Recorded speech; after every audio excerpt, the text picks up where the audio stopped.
அனைவருக்கும் வணக்கம். நான் உங்கள் சாந்தி பேசுறேங்க. இன்றைய பதிவுல நாம என்ன பார்க்க போறோம் அப்படின்னா, தீரவே தீராத கடன் தீர செவ்வாய்க்கிழமை அன்று இதை மட்டும் செய்யுங்கள் அப்படின்னு சொல்லியிருக்கேன். என்ன செய்ய வேண்டும் அப்படிங்கிறத பத்தி இந்த பதிவுல நாம தெளிவாக பார்க்கலாம். நம்மளுக்கு இருக்கக்கூடிய பெரும்பாலும் பிரச்சனைகள் என்ன அப்படின்னா, இந்த பணம் சார்ந்த பிரச்சனைகள் தான் நம்மளுக்கு பெரிய ஒரு பிரச்சனையாக இருக்கும். இந்த பணம் மட்டும் நம்மளுக்கு போதுமான அளவு கிடைத்து விட்டால் கண்டிப்பா நாம நம்ம வாழ்க்கையில் உள்ள பல பிரச்சனைகளை தீர்த்து விடுவோம். அதிலையும் ரொம்பவும் முக்கியமாக இருக்கக்கூடிய பிரச்சனை இந்த கடன் பிரச்சனை. ஏதோ ஒரு சூழ்நிலைகள்ல நம்ம கடன் வாங்கிடுறோம். அப்படி வாங்கின கடனை நம்மளால திருப்பி கொடுக்க முடியுதா அப்படின்னு கேட்டீங்கன்னா, எல்லாராலையும் அது அவ்வளவு சுலபமாக கொடுக்க முடிவதில்லை. இப்போ ஒருத்தர்கிட்ட கடன் வாங்கியிருக்காங்க, அந்த கடனை அவங்களால திருப்பி கொடுக்க முடியல. அப்ப இன்னொருத்தர்கிட்ட கடன் வாங்கி அந்த கடனை திருப்பி கொடுக்கறாங்க. இப்போ ஒன்னுத்துக்கு 2 கடனாக நம்மளுக்கு மாறுது.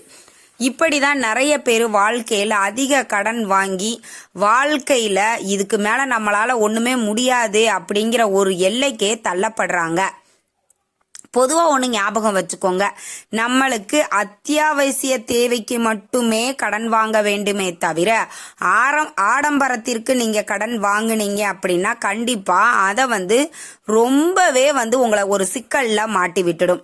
இப்போ இந்த கடன் வாங்கி இந்த பொருள் ஒண்ணு வாங்குறீங்க அப்படின்னா, அந்த பொருள் இப்ப ரொம்ப அவசியமா நம்மளுக்கு தேவையா, இல்ல பணம் இருக்கும் பொழுது அதை வாங்கி கொள்ளலாமா அப்படின்னு ஒரு தடவை யோசிச்சுட்டு கடன் வாங்குவது அப்படிங்கிறது ரொம்பவே சிறப்பானது. சரி, இப்ப கடன்லாம் வாங்கிட்டோமா, நாங்க ஹவுஸ் லோனு, பைக் லோனு, நகை லோனு அப்படின்னு ஏகப்பட்ட லோனுகள்ல நாங்க மாட்டி சிக்கி தவிக்கிறோம். இதற்கு ஒரு பரிகாரம் உண்டா, இதற்கு ஒரு வழி உண்டா அப்படின்னு நிறைய பேர் கேக்குறீங்க. நானும் நம்மளுடைய சேனல்ல நிறைய பதிவுகள் இந்த கடன் தீர்ப்பதற்கு பரிகாரங்கள் சொல்லியிருக்கேன். அதுலயும் இந்த பரிகாரமும் இன்னுமுமே உங்களுக்கு பவர்ஃபுல்லானதாகவே தான் இருக்கும். இந்த பரிகாரத்தை எந்த நாட்கள்ல நாம செய்யணும் அப்படின்னா, செவ்வாய்க்கிழமை, சஷ்டி, கிருத்திகை இது மாதிரி முருகருக்கு உகந்த நாட்கள்ல செய்வது அப்படிங்கிறது ரொம்ப சிறப்பு. அதிலேயும் தேய்பிரை சஷ்டி செவ்வாய்க்கிழமைகள்ல செய்வது ரொம்ப சிறப்பானது. ஏன்னா அந்த தேய்பிரை சஷ்டி என்று நாம செய்யும் பொழுது நம்மளுடைய கடன் பிரச்சனைகள் தேய்ந்து கொண்டே போகும் அப்படிங்கிறது நம்பிக்கை.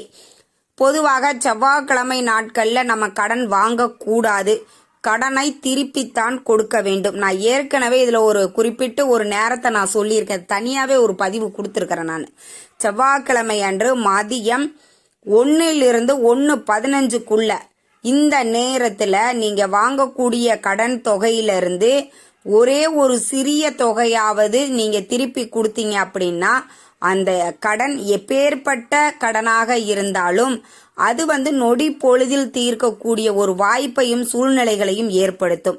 ஏன் செவ்வாய்க்கிழமையில அந்த மதியம் 1 மணிலிருந்து 1:15 அந்த நேரத்தை நீங்க சொல்றீங்க அப்படின்னு நிறைய பேருக்கு ஒரு சந்தேகம் வரலாம். இந்த மதியம் 1 to 2 செவ்வாய் ஓரை நேரம், அதே மாதிரி அந்த 1 மணிலிருந்து 1:15 வரைக்கும் குளிகை நேரமும் சேர்ந்து வரும்.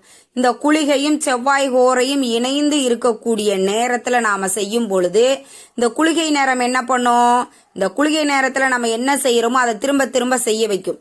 அப்ப நம்ம கடனை திருப்பி கொடுக்கும்போது மறுபடியும் நம்ம அந்த கடனை திருப்பி கொடுக்கக்கூடிய வாய்ப்பையும் சூழ்நிலைகளையும் இந்த குளிகை நேரம் ஏற்படுத்தும். அதே மாதிரி பார்த்தீங்கன்னா, செவ்வாய் ஓரை நேரத்துல நாம கொடுக்கும் பொழுது அந்த கடன் முற்றிலும் தீரக்கூடியது. அதனாலதான் நான் அந்த நேரத்தை குறிப்பிட்டு சொன்ன. வாய்ப்பு இருக்கிற அனைவருமே செவ்வாய்க்கிழமை அன்று நீங்க வாங்கின கடனிலிருந்து ஏதாவது ஒரு சிறிய தொகையை அந்த நேரத்துல நீங்க திருப்பி கொடுப்பது சிறப்பான பலன்களை உங்களுக்கு கொடுக்கும். அதே மாதிரி பார்த்தீங்கன்னா, தீரவே தீராத கடன் தீர முருகனுக்கு உகந்த துவரம்பருப்பை வச்சுதான் நாம இந்த பரிகாரத்தை செய்ய போறோம். செவ்வாய்க்கிழமை அன்று, நாளைய தினம் நம்மளுக்கு செவ்வாய்க்கிழமை வருகிறது. இந்த செவ்வாய்க்கிழமையில இப்ப நான் சொல்லக்கூடிய இந்த எளிய ஒரு விஷயத்தை மட்டும் செய்யுங்கள். ஒரே ஒரு கைப்பிடி துவரம்பருப்பு எடுத்துக்கோங்க. இந்த துவரம்பருப்பை சிவப்பு நிற துணியில வச்சுக்கோங்க. இதை ஒரு மூட்டையா நம்ம தயார் பண்ண போறோம்.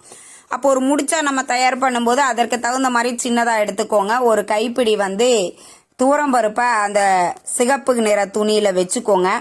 அதற்கப்புறம் பாத்தீங்கன்னா 1 ரூபாய் நாணயத்தை அது உள்ள வச்சுக்கோங்க. வச்சுட்டு அதை ஒரு முடிச்சா கட்டிட்டு நீங்க இரவு தூங்கும் போது இப்போ நான் சொல்லக்கூடிய இந்த மந்திரத்தை நீங்க 6 முறை சொல்ல வேண்டும். என்ன மந்திரம் அப்படிங்கறத நான் உங்களுக்கு கீழே டிஸ்கிரிப்ஷன்லயும் கொடுக்கறேன், இப்ப சொல்லவும் செய்யறேன். ஓம் ஷம் சரவண பவ, ஓம் ஷம் சரவண பவ, ஓம் ஷம் சரவண பவ அப்படிங்கிற இந்த மந்திரத்தை 6 முறை நீங்க சொல்லிட்டு திரும்ப அந்த முடிச்ச 6 முறை உங்க தலையை சுத்த வேண்டும். 3 முறை கிளாக் வைஸ்லையும் 3 முறை ஆன்டி கிளாக் வைஸ்லையும் 6 முறை சுட்டிட்டு முருகா என் கடன் தீர வழிகாட்டு முருகா என்று முருகனை நினைத்து மனதார பிரார்த்தனை பண்ணிக்கோங்க. அதற்கப்புறம் அந்த முடிச்ச நீங்க தூங்கக்கூடிய தலையணைக்கு அடியில வச்சு தூங்கிருங்க. செவ்வாய்க்கிழமை இரவு முழுவதும் தலையணைக்கு அடியில இந்த முடிச்ச வச்சுக்கிட்டே நீங்க தூங்கிருங்க. காலையில எழுந்திருச்சு குளிச்சுட்டு உங்க பூஜையில ஒரு தீபத்தை ஏற்றி வச்சுட்டு இந்த முடிச்ச இந்த முடிச்சில் இருக்கக்கூடிய பருப்பை பசுவுக்கோ பறவைகளுக்கோ தானமாக போட்டுடுங்க. அந்த 1 ரூபாய் நாணயத்தை நீங்க உங்க வீட்டிற்கு அருகில் இருக்கக்கூடிய முருகன் ஆலயங்கள் இருக்குது அப்படின்னா அங்க போய் உண்டியல்ல அதை போட்டுடுங்க. ஒவ்வொரு செவ்வாய்க்கிழமையும் கண்டிப்பா இதை நீங்க ட்ரை பண்ணி பாருங்க. நிச்சயம் உங்களுக்கு கடன் 1 ரூபாய் கூட மிச்சம் இல்லாம எல்லா கடனையும் உடனடியாக தீர்க்கும். ஏன்னா நாம செவ்வாய்க்கிழமை செவ்வாய் பகவானுக்குரிய தானியமும் துவரம்பருப்பு, முருகப்பெருமானுக்குரிய தானியமும் துவரம்பருப்பு. இந்த செவ்வாய் பகவானுக்கு அதிபதி யாரு அப்படின்னு பார்த்தீங்கன்னா முருகப்பெருமான் தான். முருகப்பெருமானை வழிபாடு செய்தால் ஏற்கனவே நான் சொல்லியிருக்கிறேன், நம்மளுடைய கர்ம வினைகள் குறையும். அப்ப முருகப்பெருமானை நினைத்து இந்த பரிகாரத்தை நாம செய்யும் பொழுது கண்டிப்பா நம்மளுடைய கடன் பிரச்சனைகள் முழுவதுமாக தீரும். கொஞ்சம் தீரும் அப்படின்னு நான் சொல்லலைங்க. உங்களுடைய கடன் பிரச்சனை ஒரு 10 லட்சம் ரூபாய் வச்சிருக்கிறேன், என் ஆயுசுக்கும் உழைச்சா கூட அந்த கடன் நான் திருப்பி அடைச்சிக்கிற முடியாதாட்டுக்குன்னு ரொம்ப நொந்து போய் இருக்கிறவங்க ஒவ்வொரு செவ்வாய்க்கிழமையும் இதை செஞ்சு பாருங்க. 6 செவ்வாய்க்கிழமை இதே மாதிரி நீங்க செஞ்சு பாருங்க. அந்த 6 செவ்வாய்க்கிழமை முடிவதற்குள் உங்களுடைய கடன் பிரச்சனை முற்றிலுமாக தீரும். ஏன்னா இது ரொம்ப எளிமையான ஒரு பரிகாரத்தை தான் நான் சொல்லியிருக்கிறேன். துவரம்பருப்பு 1 ரூபாய் நாணயம் சிகப்பு நிற துணியில ஒரு முடிச்சா தயார் பண்ணிட்டு அந்த முடிச்ச கிளாக் வைஸ்ல 3 முறையும் ஆன்டி கிளாக் வைஸ்ல 3 முறையும் 6 முறை சுத்திட்டு ஓம் ஷம் சரவண பவ அப்படிங்கிற மந்திரத்தை 6 முறை சொல்லிட்டு நீங்க தூங்கும்போது தலையணைக்கு அடியில வச்சுட்டு தூங்கிருங்க.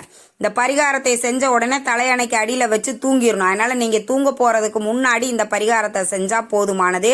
இந்த பரிகாரத்தை செஞ்சு முடிச்சுட்டு நியாயம் பேசிக்கிட்டு இருக்கிறது, அரட்டை அடிச்சிட்டு இருக்கிறது, போன் பார்த்துட்டு இருக்கிறது, கேம் விளையாண்டுட்டு இருக்கிறது, இது மாதிரியான விஷயங்களை செய்யக்கூடாது.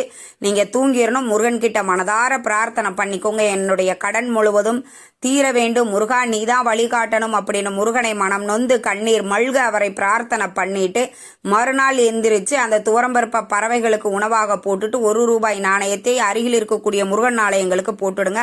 ரொம்ப ரொம்ப விசேஷமானது. நம்பிக்கையோட செய்யுங்க. உங்க கடன் 1 ரூபாய் கூட மிச்சம் இல்லாம எல்லா கடனையும் தீர்த்து விடும். இந்த தகவல் உங்களுக்கு ரொம்பவுமே பயனுள்ளதாக இருந்திருக்கும்னு நினைக்கிறேன். வீடியோ பிடிச்சிருந்தா லைக் பண்ணுங்க, ஷேர் பண்ணுங்க, கமெண்ட் பண்ணுங்க. இந்த பதிவை உங்களுடைய உற்றார் உறவினர்கள் நண்பர்களுக்கும் ஷேர் பண்ணுங்க, அவங்களும் பார்த்து பயன்பெறட்டும். நன்றி, வணக்கம்.